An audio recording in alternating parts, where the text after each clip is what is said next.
over a month since Veilguard launched, and there's been a number of things that are super helpful in-game, but are a bit hidden unless you know to look for it.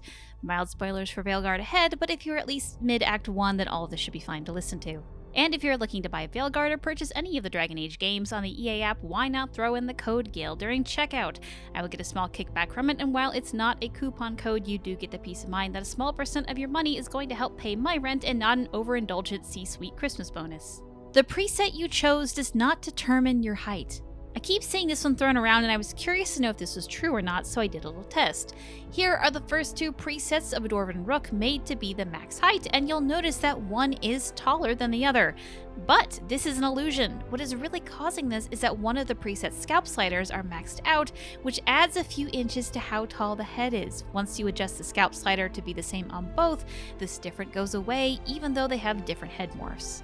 The use of the Black Emporium.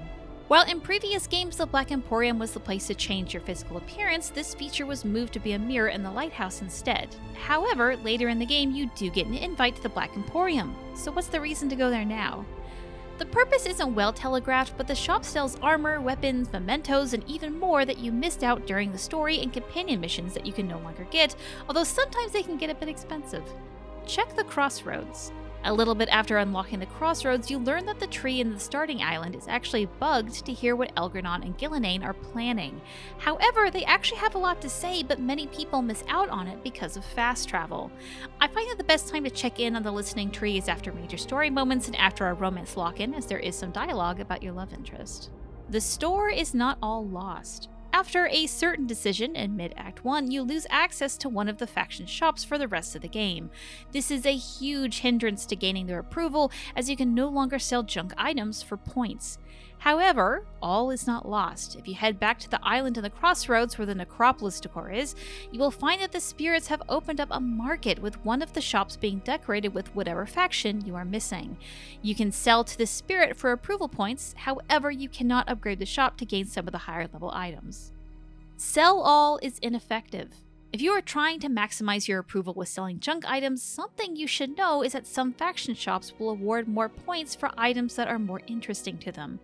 As of right now, unfortunately, there isn't a helpful guide that I can hand out on what items go where, but a lot of it is a bit obvious, and given enough time, I'm sure someone is going to sit down and make a small guide to help us out here.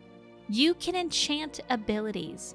While not available at the start of the game, as you level up the Caretaker's Workshop, you unlock the ability to enchant your abilities. This includes features like reduced cooldown, damage against barriers and armor, and much more that is unlocked as you upgrade the workshop.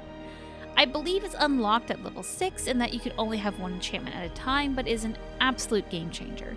And that's all I have today. Are there any helpful Veilguard tips that you think others haven't noticed? Comment down below and let me hear about them. Happy Dragon Age Day, everybody, and Duress Shiral.